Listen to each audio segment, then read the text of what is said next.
आज हम इतिहास इस विषय का 9वां पाठ जो है वो है ऐतिहासिक धरोहरों का संरक्षण।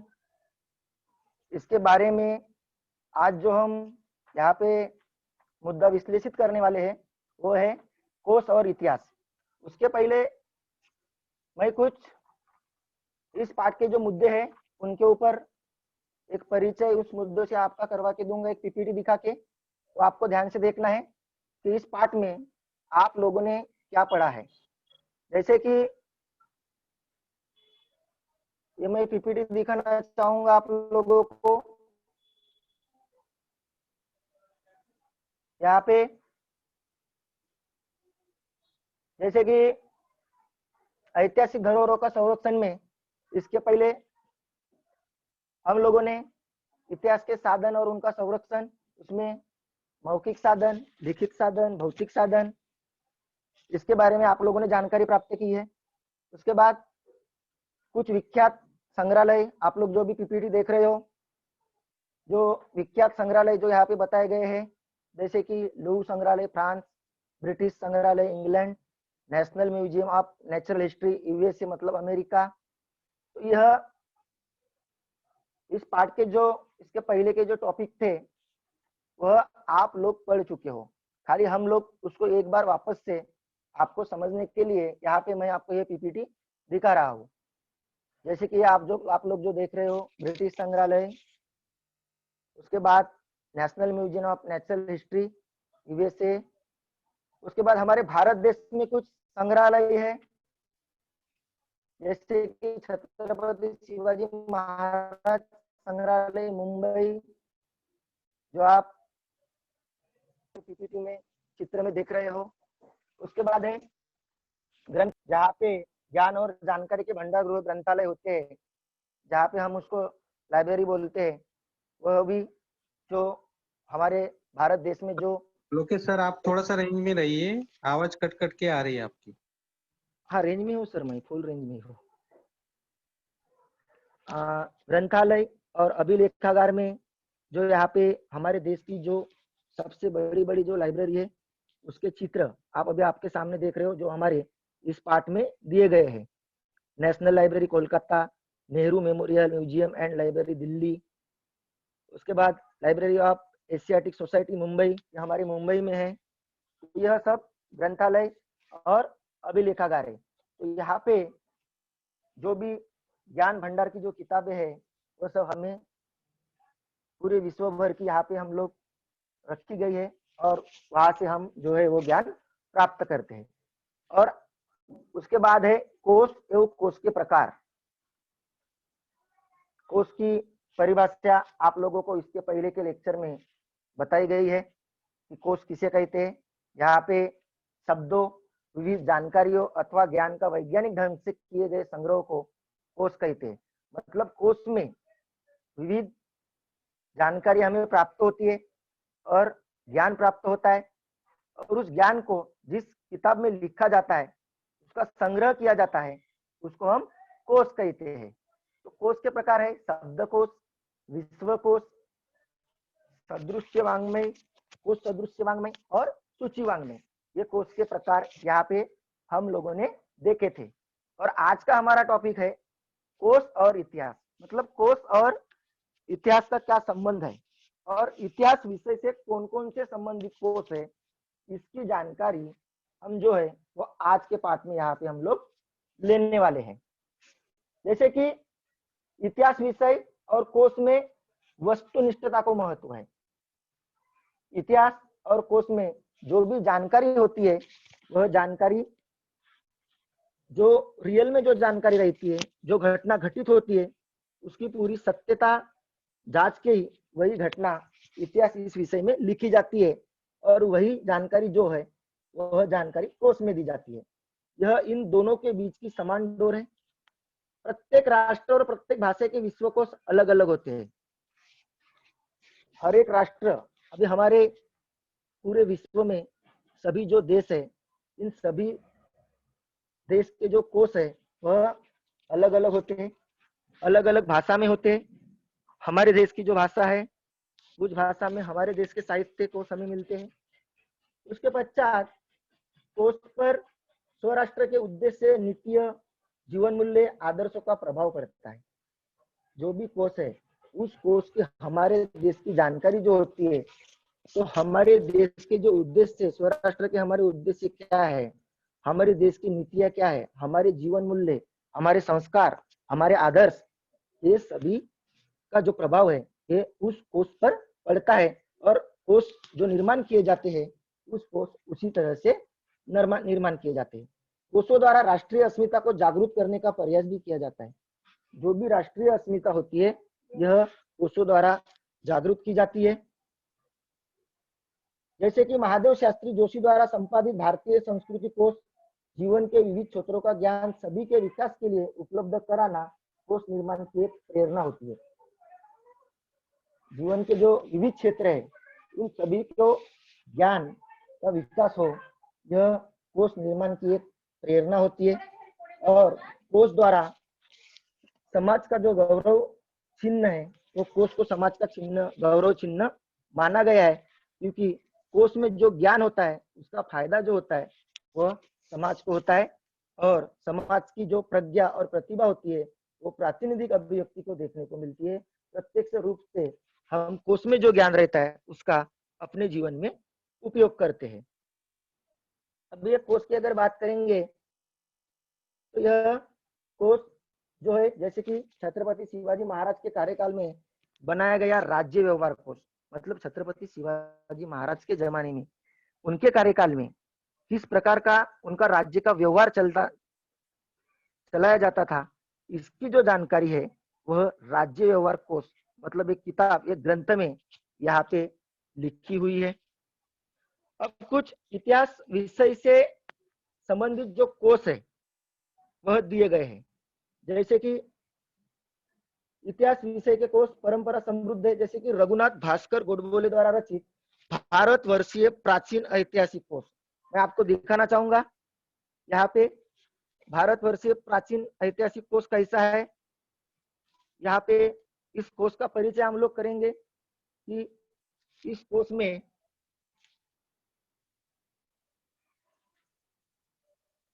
देखिए, मैं आपके सामने स्क्रीन पे यहाँ पे दिखा रहा हूँ, यह है भारतवर्षीय प्राचीन ऐतिहासिक कोष। ये लगभग 718 यहाँ पे पेज जो है, पृष्ठ जो है यहाँ पे बनाया हुआ है। इसका नाम है भारतवर्षीय प्राचीन ऐतिहासिक कोष। यह रघुनाथ भास्कर गोडबोले द्वारा रचित है।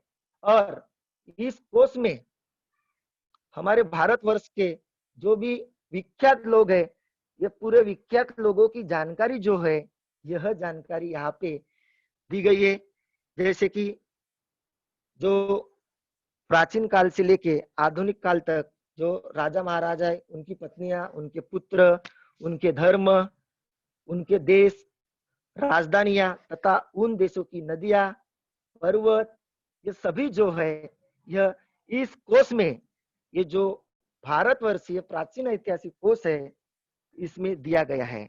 तो यह मैं जो आपके सामने जो दिखा रहा हूँ, तो यह एक प्रकार का ग्रंथ भी बोल सकते हैं हम लोग इसको। और तो इसमें जो है यह एक इतिहास से संबंधित जो कोष है यह यहाँ पर वेंकटेश केतकर द्वारा महाराष्ट्रीय ज्ञान कोष, यह मराठी लोगों को बहुश्रुत बनाए और उनके ज्ञान का दायरा फैले, उनके विचार अधिक व्यापक हो, इसके लिए इस कोष का निर्माण किया गया। और इस कोष का निर्माण जो है वह श्रीधर वेंकटेश केतकर द्वारा किया गया है। ये भी कोष हम लोग देखेंगे यहाँ पे स्क्रीन पे मैं आप लोगों को दिखा रहा हूँ, महाराष्ट्रीय ज्ञान कोष। देखिए, यह भी जो कोष है ये लगभग 462 पेज का है। और इस कोष में हमारे महाराष्ट्र के लोगों के जो प्रगल्भ जो विचार है वह इस कोष में इस केतकर की भूमिका यहाँ पे दिखाई देती है। और इस प्रकार यह दो कोष हमने यहाँ पे देखे, तो आप लोगों को यही समझना है, क्योंकि जब महाराष्ट्रीय ज्ञान कोष या भारतीय भारतवर्षीय प्राचीन ऐतिहासिक कोश मैं अगर बोलता हूँ तो वह उस कोश में एक्चुअली क्या होता है या कोश कैसे होते हैं, यह यहाँ पे दिखाने की जो कोशिश है वो यहाँ पे मैंने आप लोगों को की है। एक्चुअली कोश कैसे होते हैं, यह एक प्रकार के ग्रंथ होते हैं। तो इसके बाद भारतवर्षीय चरित्र कोश है जो सिद्धेश्वर शास्त्री द्वारा यहाँ पे बनाए गए हैं। भारतवर्षीय प्राचीन चरित्र कोश जो मैं यहाँ पे नेक्स्ट जो दिखा रहा हूं आपको, तीसरा,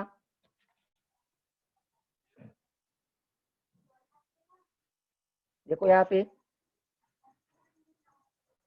प्राचीन चरित्र कोश, भारतवर्ष के प्राचीन चरित्र कोश जो है यह लगभग 1220 पेज का यहाँ पे बनाया हुआ है, भारतवर्षीय प्राचीन चरित्र कोश।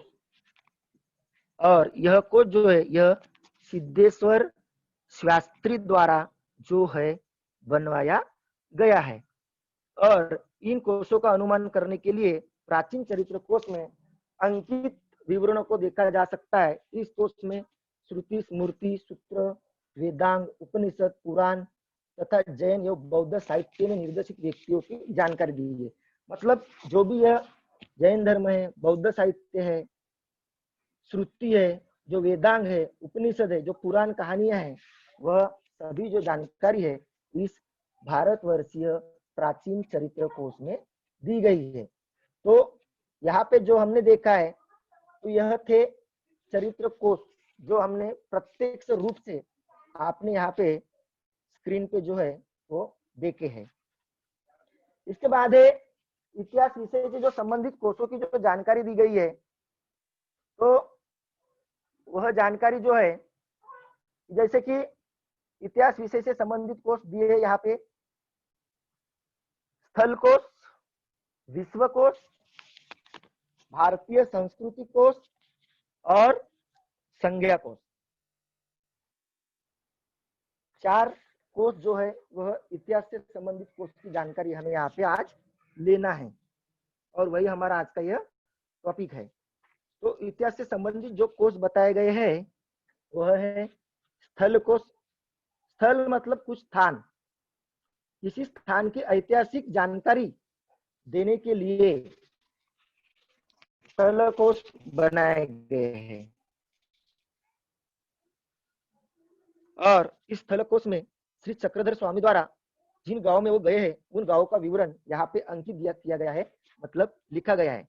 मतलब कोई भी गांव या कोई भी जो स्थल है उस स्थल की पूरी जो जानकारी है यह श्री चक्रधर स्वामी द्वारा स्थल कोश में दी गई है। अब जैसे कि हमारे देश में ताजमहल आप लोगों को पता है, ताजमहल जो प्राचीन एक बना हुआ है वस्तु, तो उसकी जानकारी भी हमें किसी ग्रंथ में या उसका जो इतिहास है वह इतिहास उसमें हमें मिलता है। उसी प्रकार प्राचीन भारतीय स्थल कोश में भी सिद्धेश्वर शास्त्री द्वारा साहित्य, कौटिल्य, अर्थशास्त्र, पन्निनी का व्याकरण, वाल्मीकि, रामायण, महाभारत, पुराण, मध्ययुगीन संस्कृत और शब्दकोश साहित्य, फारसी, जैन, बौद्ध, ग्रीक और चीनी साहित्य में उत्कीर्णित भौगोलिक स्थानों की भी जानकारी भारतीय स्थल कोश में दी गई है। स्थल कोश में स्थल की जानकारी जो है वह उसको पूरी तरह से चित्रित किया जाता है और यही स्थल कोश है। बच्चों में इसके सवाल जो है वह टिप्पणी लिखो में अक्सर बोर्ड के एग्जाम में पूछे जाते हैं। टिप्पणी लिखो में हमें ये सवाल जो है यह किए जाते हैं। तो ये था स्थल कोश। उसके बाद है विश्व कोश। विश्व कोश में महाराष्ट्र राज्य के जो प्रथम मुख्यमंत्री थे यशवंतराव चव्हाण, उन्होंने मराठी भाषा और साहित्य की अभिवृद्धि के लिए महाराष्ट्र राज्य साहित्य संस्कृति मंडल की ओर से मराठी विश्वकोश का निर्माण को प्रोत्साहन दिया। मतलब हमारे महाराष्ट्र राज्य में जो भी साहित्य बनाए जाते हैं उन साहित्य की जो बनाए जाते हैं उसकी पूरी जानकारी होने के लिए यह मराठी विश्वकोश का निर्माण करने का प्रोत्साहन हमारे महाराष्ट्र राज्य के जो प्रथम मुख्यमंत्री थे यशवंतराव चव्हाण, उनके द्वारा किया गया, प्रोत्साहन दिया गया। और तर्क तीर्थ लक्ष्मण शास्त्री जोशी के मार्गदर्शन में विश्व कोश का निर्माण किया गया और इन कोशों में विश्व भर का ज्ञान सार रूप में लाया गया है। इतिहास विषय से संबंधित महत्वपूर्ण विवरण इसमें अंकित है। मतलब इस विश्व कोश में हमें महाराष्ट्र राज्य के साथ साथ अन्य विश्व का जो ज्ञान है वो भी ज्ञान हमें यहाँ पे दिया हुआ है। तीसरा कोश जो यहाँ पे बताया गया है वो है भारतीय संस्कृति कोश। महादेव शास्त्री जोशी द्वारा इस कोश का निर्माण किया गया। इसमें हमारे देश का इतिहास, भूगोल, भिन्न भिन्न भाषा के लोग, उनके द्वारा रचा गया इतिहास, तीज त्योहार, सांस्कृतिक बातें आदि का उल्लेख किया गया है। अब हमारा भारत देश जो है यह सांप्रदायिक देश है। यहाँ पे कई सारे भाषा बोलने वाले लोग रहते हैं। भिन्न भिन्न भाषा लोग, भिन्न भिन्न लोगों के अलग अलग त्योहार, उनकी संस्कृति, इनका जो अलग अलग संस्कृति के लोग रहते हैं और इसकी जो पूरी जानकारी है यह भारतीय संस्कृति कोश में जो है वह की गई है। उसके बाद है संज्ञा कोश। इतिहास की संज्ञा अथवा उदाहरणाएं अलग अलग कर उन्हें स्पष्ट समझकर बताने वाले कोश को इतिहास में तैयार किए जाते हैं। अध्ययनकर्ताओं को उसका उपयोग होता है। इतिहास विषय के अध्ययनकर्ताओं को कोश निर्माण कार्य में भरपूर अवसर उपलब्ध है। इतिहास विषय के जो अध्ययन करता है, मतलब इतिहास विषय की जो लोग पढ़ाई करते हैं, उनका इतिहास विषय के अध्ययन करने के लिए भरपूर सारे जो कोश है यहाँ पे निर्माण किए हैं। किसी भी विषय से संबंधित कोश हो या उसे इतिहास से जोड़ना आवश्यक होता है। प्रत्येक विषय का अपना एक इतिहास होता है। मतलब हर एक जो विषय है वह इतिहास से संबंधित होता है। कुछ ना कुछ उस विषय का इतिहास होता है और उसी के ऊपर वह घटना जो है वह लिखी जाती है। अध्ययन द्वारा घटना कोश, दिन विशेष, व्यक्ति कोश, संज्ञा कोश, स्थान कोश तैयार किए जाते हैं और इस प्रकार इस कोशों का उपयोग जो है यह उपयोग जो इतिहास के अध्ययन करता है उनको होता है।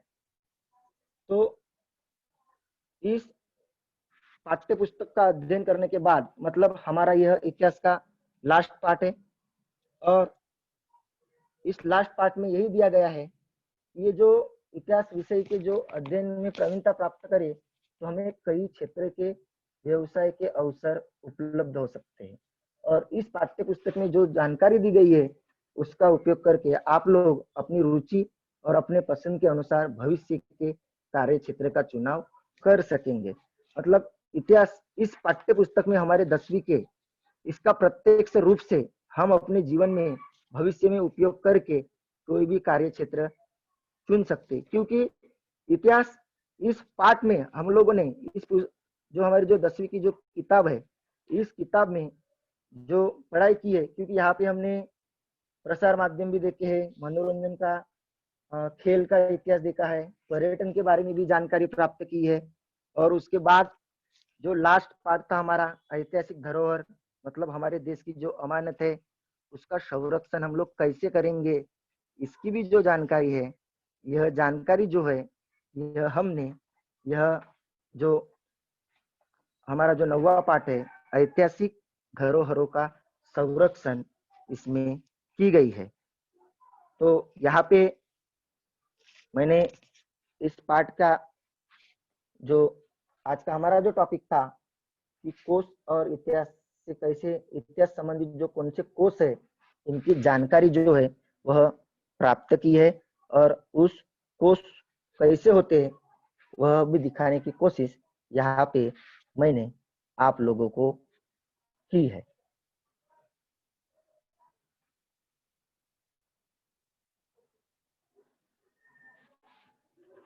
हमारे मुंबई में यहाँ पे छत्रपति शिवाजी महाराज वास्तु संग्रहालय है जो बना हुआ है। यहाँ पे कई सारे पुरातत्व और प्राकृतिक इतिहास इन तीनों वर्ग के लगभग 50,000 पुरातन वस्तुएं संग्रहित की है। मैं भी आपको कुछ वस्तुएं यहाँ पे दिखाना चाहूंगा जो रखी है। यहाँ पे देखिए, आप लोग जो देख रहे हो, यह छत्रपति शिवाजी महाराज के समय के कुछ सिक्के जो है वह मैं आप लोगों को दिखाने की यहाँ पे कोशिश करता हूँ, जो इस वास्तु संग्रहालय में रखी गई है। ये जो है, ये सभी जो है, यह छत्रपति शिवाजी महाराज के उस समय के सिक्के हैं। जैसे कि आज हम लोग जो अपने, और यह पत्र है जो संभाजी महाराज द्वारा लिखे गए हैं। ये जो है, ये हमें पूरे जो है, ये छत्रपति शिवाजी महाराज वास्तु संग्रहालय में जो है वह हमें देखने के लिए मिलते हैं। ये भी मैं आप लोगों को यहाँ पे दिखाने की कोशिश जो है वह की है। तो इस प्रकार आज हमने यहाँ पे जो जानकारी प्राप्त की है वो है कोश और इतिहास। उसके बाद इतिहास विषय से संबंधित कोश, जैसे कि स्थल कोश, विश्व कोश, भारतीय संस्कृति कोश और संज्ञा कोश। तो इनके ऊपर जो सवाल है, यह सवाल टिप्पणी लिखों में अक्सर पूछे जाते हैं। उसके बाद भी क्रांतिकारियों का चरित्र कोश दिया गया है, जिसे क्या आप जानते हैं, आप लोग देखेंगे तो क्रांतिकारी जो हमारे देश के आजादी के लिए जिन क्रांतिकारियों ने अपना बलिदान दिया, तो उनके लगभग 250 क्रांतिकारियों और उनकी तस्वीरें जो है यह क्रांतिकारियों के चरित्र कोश में दी गई है। मतलब हमारे देश के लिए उन्होंने किस प्रकार का कार्य किया और अपने जीवन का जो बलिदान दिया है वह देश को आजादी दिलाने के लिए, इसकी भी जानकारी जो है यह क्रांतिकारियों के चरित्र कोश में हमें मिलती है। उसके बाद स्वातंत्र्य सेनानी का कोश, जो कि हमारे देश को प्रत्यक्ष अंग्रेजी सरकार से दूर करने के लिए और आजादी दिलाने के लिए जो कोश, जो स्वतंत्र सेनानी जो शामिल हुए थे, उनके लिए भी स्वतंत्र सेनानी का भी चरित्र कोश जो है वह यहाँ पे बनाया गया है। और उसकी भी पूरी जो जानकारी है यह स्वतंत्रता सेनानी चरित्र कोश में मिलती है। तो यहाँ पे आज का जो हमारा जो टॉपिक है वो यहाँ पे पूरा हुआ है। हाँ सर। हाँ, बच्चों कुछ सवाल आपको पूछना है तो आप पूछ सकते हो। किसी बच्चे को अगर इस टॉपिक से संबंधित कोई सवाल है, क्वेश्चन है, तो आप लोग पूछ सकते हो। अपना हाथ ऊपर कीजिए।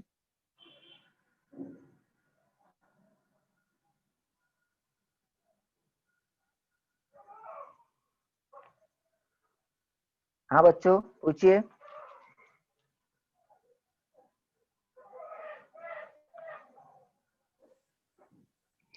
यहाँ पे आपको, हाँ बोलिए। सर, संज्ञा कोश मीन्स, हाँ, सर मीन्स संज्ञा कोश में क्या आते हैं? संज्ञा कोश में इतिहास की परिभाषाएं दी होती है।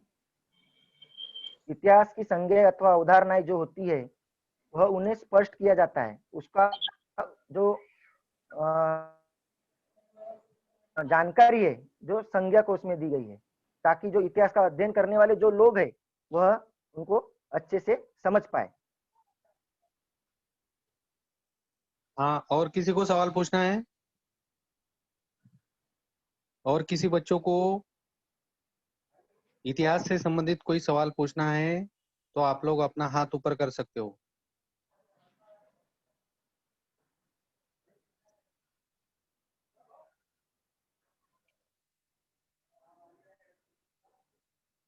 हाँ, खुशबू पूछो।